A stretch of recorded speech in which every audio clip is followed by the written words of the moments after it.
दोस्तों, मैं हूं दिनेश केवरा। न्यूज़ डे में आपका स्वागत है। 15 अगस्त फिर आ रहा है। फिर वो 15 अगस्त, फिर वही प्रधानमंत्री, वही लाल किले की प्राचीर, फिर से उनका भाषण। पिछले 6 सालों में ना जाने कितने सपने दिखाए गए। अगर मैं सपनों को काउंट करूं तो मेरे हिसाब से लगभग 200 के करीब स्कीम्स लॉन्च की गई।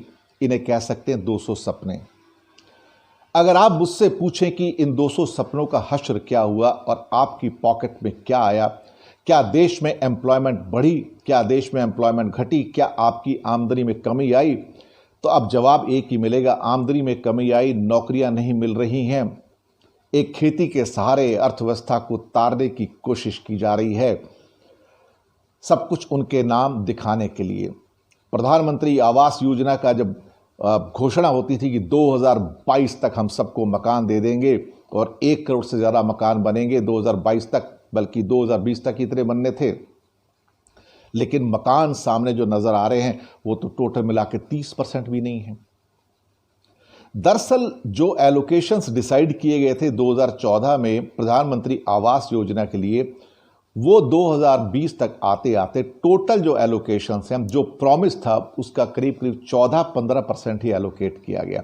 सोचने वाली बात है दोस्तों, जो कहा जाता है वो किया नहीं जाता है।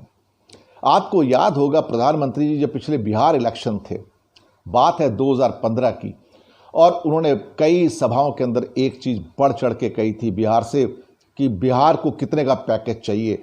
50,000 करोड़, 60,000 करोड़ बोली लगवा रहे थे वहां पर, 80,000 करोड़, 1 लाख करोड़, चलो तुम्हें 1.25 लाख करोड़ का पैकेज दिया और तालियां बजी। साहब वाह, जरा पूछ के देखिए पिछले 5 सालों में बिहार को मिला क्या है? कुछ नहीं मिला। मिले तो जुमले। तो 15 अगस्त आ रहा है और जुमलों के लिए तैयार हो जाइए। अभी थोड़े दिन पहले एक आत्मनिर्भर भारत का जुमला आया। दरअसल 6 साल पहले मेक इन इंडिया का जुमला आया था। उसमें stand up India, sit up India, जाने क्या क्या स्किल इंडिया आए थे, वो सारे तो बैठ गए। अब सोचा कि मेक इन इंडिया मैंने अंग्रेजी में हुआ था तो अब इसको हिंदी में कहा जाए आत्मनिर्भर भारत। अब ये अगले 4-5 साल तक हिंदी के अंदर ही जुमला चलेगा और 15 अगस्त का इंतजार कीजिए। ये देश भी बदल रहा है और जुमले भी बदल रहे हैं। कुछ नए वादे आएंगे इनके कि हम आपके लिए ये कहेंगे, भारत को सशक्त करेंगे, भारत को वहाँ पहुँचा देंगे, 2022 तक सबको मकान मिल जाएंगे, 2024 तक सबको नल से पानी मिल जाएगा और जाने क्या क्या।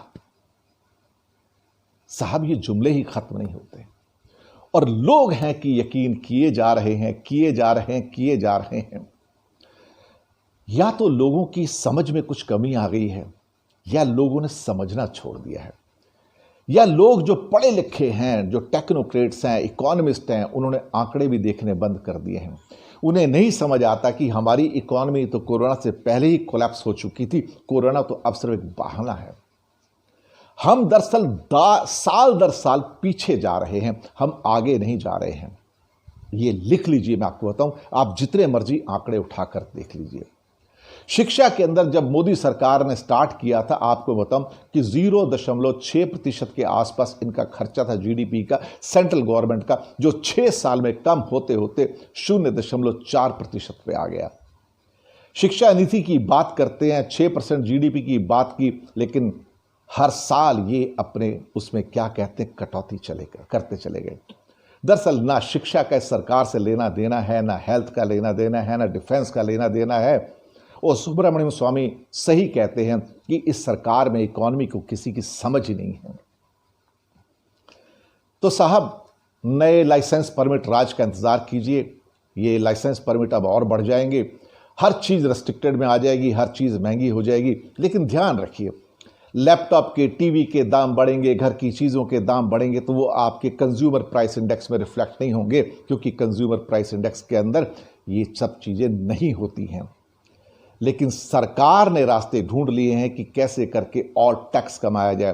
दरअसल हम दुनिया से अलग होते जा रहे हैं, हम दुनिया की सप्लाई चेन से अलग होते जा रहे हैं। हम दरअसल एक स्क्रू ड्राइवर वाली टेक्नोलॉजी बनना चाहते हैं। हमारे यहाँ बाकी तो कुछ पैदा होता नहीं। तो यही तो हाल है, यही आज का हिंदुस्तान है। तो तैयार रहिए इस 15 अगस्त को कुछ नए जुमलों के लिए, कुछ नए स्लोगन्स के लिए, जिनका वास्तविक जीवन से, हम 80-100 करोड़ गरीबों के जीवन से, मिडिल क्लास के जीवन से कोई लेना देना नहीं होगा। फिर हाइप क्रिएट किया जाएगा, फिर टीवी प्रोग्राम्स होंगे और रिजल्ट क्या होगा? वही ढाक के 3 पात जो मेक इन इंडिया का हुआ था और बाद में कहा कि ये इंग्लिश में था, अब हिंदी में करेंगे, जिसे कहते हैं आत्मनिर्भर भारत। देश बदल रहा है, भारत बदल रहा है, फैसला आपके हाथ। शुक्रिया।